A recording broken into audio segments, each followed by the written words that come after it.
Guys, what's going on? Chris here with Shuckhead Gaming, and here's my review for Wind and Leaves, developed and published by Trebuchet, and releasing exclusively for PlayStation VR this July 27th, 2021 for $30 USD.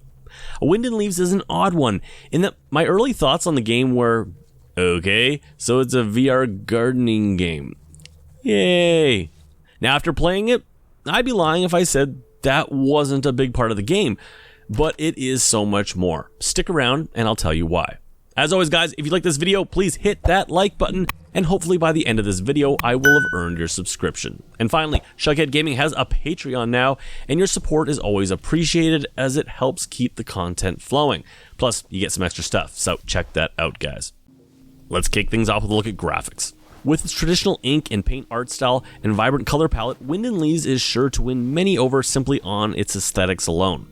With an almost Zelda Breath of the Wild feel to its world, walking through Wind and Leaves is a warm and pleasant experience that at times can feel almost zen-like in its delivery, and is magnified tenfold by the fact that you are experiencing it all around you in glorious VR. During my almost 5-hour playthrough of Wind and Leaves, I found it became my happy place as I walked through the forests I had grown, admiring the game's surprisingly effective use of lighting as it casts real-time shadows along the way. Actually, hang on, I want to talk more about the lighting here, because as I will get into further on the gameplay side of things, a main mechanic of the game is the ability to rewind and fast forward time, which here in Wind and Leaves is a straight up visual masterpiece to behold, as day flickers into night and night into day, as the light curves and bounces off the trees, ground, and the cavernous rock walls. Never mind the visual display of trees sprouting and flourishing around you, as your planted forest literally grows up around you.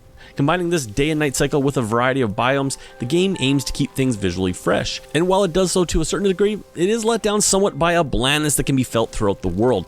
For as beautiful as it can be at times, it can also be rather empty and lifeless for what essentially is an open world title, which is only accentuated by the game's need to greatly drop the texture detail of anything not right in front of you. That being said, the game's overall art style and ambiance does help to lessen its impact, and is assisted greatly by the game's careful use of texture drawn, mitigating any overly obvious pop-in, a refreshing change after the rather atrocious pop-in seen in the Quest version of A Township Tale that I reviewed last week. However, some odd draw distance issues with the game's lighting engine can be seen, as light cast on objects can be seen to move or flicker as you walk through the game world, as if the game is having issues rendering it at a distance, something I hope can be mitigated in a future patch.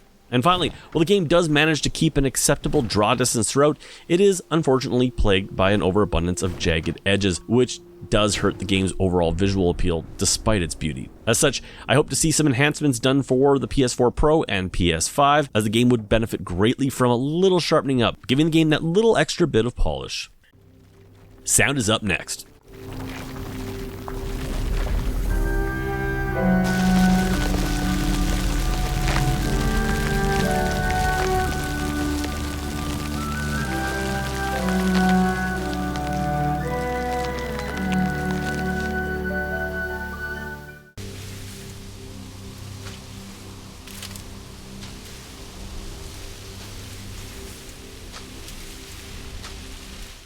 Aptly titled Wind and Leaves, the game's title perfectly describes what it feels like to be inside its world, and much of that is due to its absolutely excellent sound design. With a flourish of Zelda-esque charm, Wind and Leaves is a masterclass in simplicity. Barren lands feel almost dead, with only the smallest sounds of nature off in the distance as crickets chirp away. However, this is contrasted greatly by the sound of a healthy full forest, as the sound of wind can be heard brushing softly past the leaves around you, creating an amazing sense of tranquility to these now lush areas. This is obviously a huge component to the game, as growing a forest is essentially what you do in the game. As such, the sound design here must do a lot of heavy lifting to elevate the game beyond its simple tasks of planting seeds. Fortunately, the game's great use of sound effects to create its world is assisted significantly by a nuanced but incredibly effective soundtrack that works in conjunction with your in-game actions to communicate a sense of both the calm and the power of nature happening around you. The end result is an incredibly memorable and effective sound mix that, while simple in its design and execution, made my time in the game a magical one.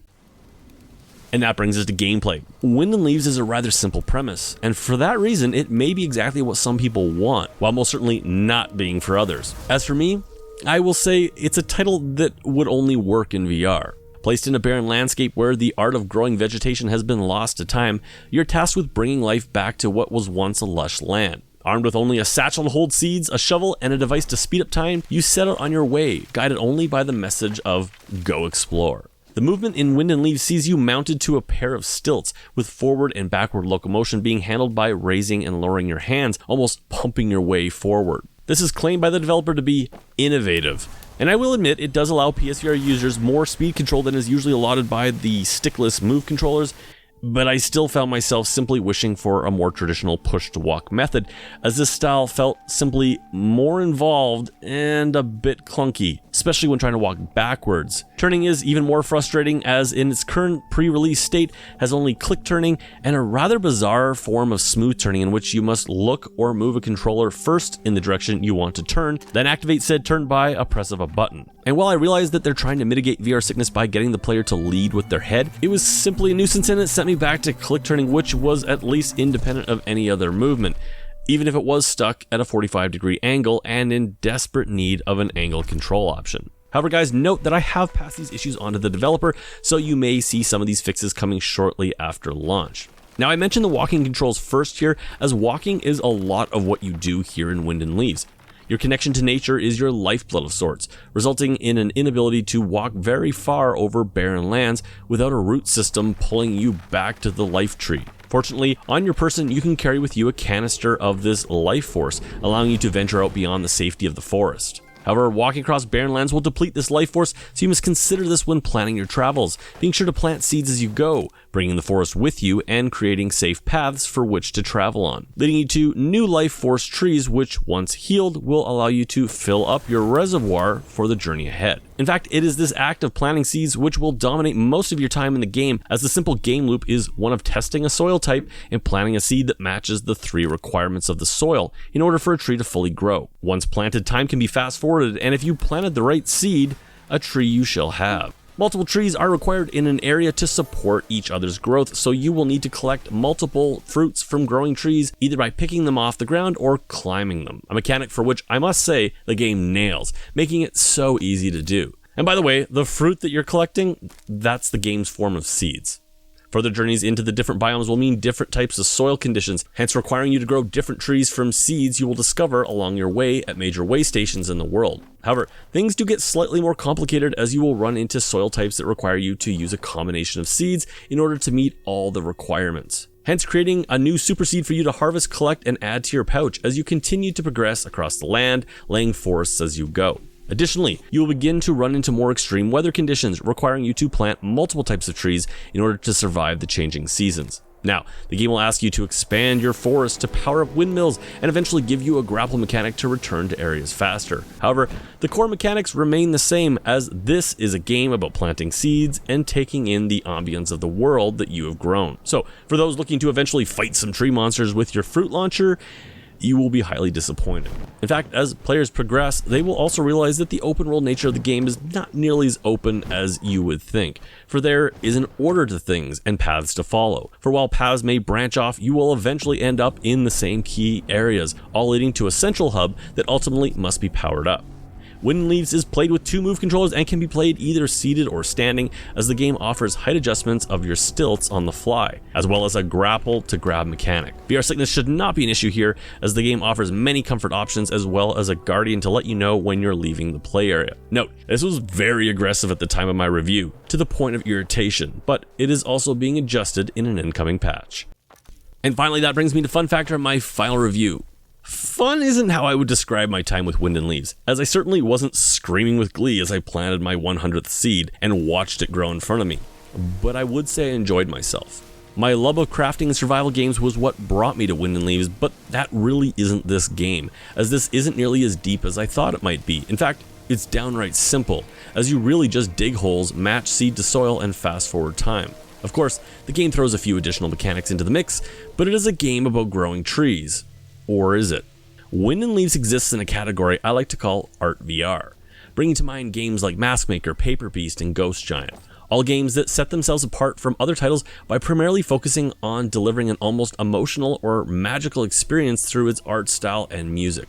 Now, I'm not saying I was planting seeds and crying into my headset, for I'm all out of tears from my frustration with the Township Tale last week, but I did feel like I took a private little nature walk in my headset, with just enough to do to keep Wind and Leaves from feeling like a pure walking simulator.